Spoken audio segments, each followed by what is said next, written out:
Hey, Frida, congratulations on the victory. Just how nice was it to finally settle in there towards the end of that first half and just be able to kind of pull away in the second?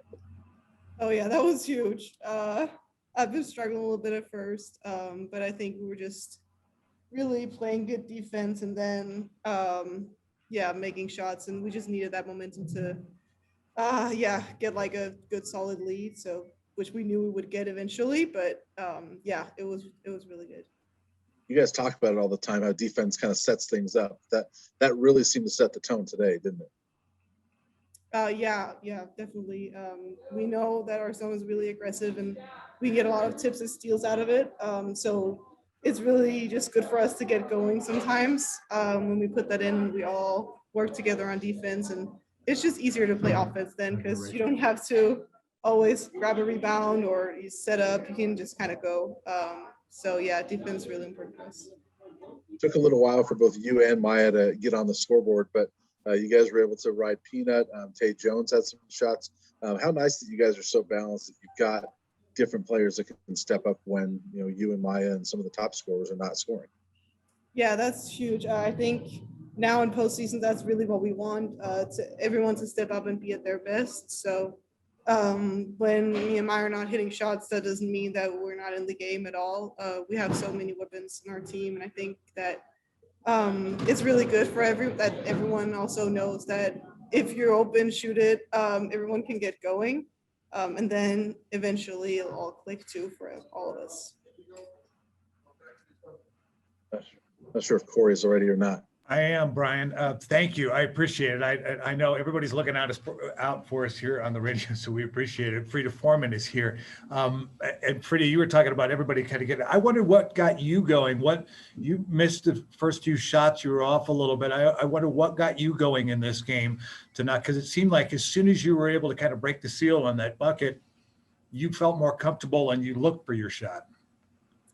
Yeah, it's always nice to see the ball go in, and then it's easier to make the next one. And then, it's also like on our team, we're good at kind of recognizing, okay, I just made one, let's set up a play so I can make another. And that just makes it easier that I know it's a shot I have to take. And I know that all my teammates want me to take those shots. So like when our ball doesn't, it's okay. I'll just leave that behind me. But yeah, I think we're just like setting it up for me, and then it's pretty easy to get into my shot if I get a good screen and it's in rhythm. Frida, I have a question. You knew they were going to be pretty good on the perimeter with their defense, give you some pressure. And through the first period and a half, it was kind of nip and tuck, and it even tied 21-21. Did you feel like eventually you either wore them down or you just adjusted to the way they played, that it allowed things to loosen up for you? Can you describe maybe the mental approach as the game unfolded? I think they're definitely a different team than anything we've seen before. They were like really small, really fast, like definitely their game plan was to pressure us. I think we all knew that we had to, be pretty good at handling that pressure at first, so that it would eventually back off. And I think we did wear them down a little bit.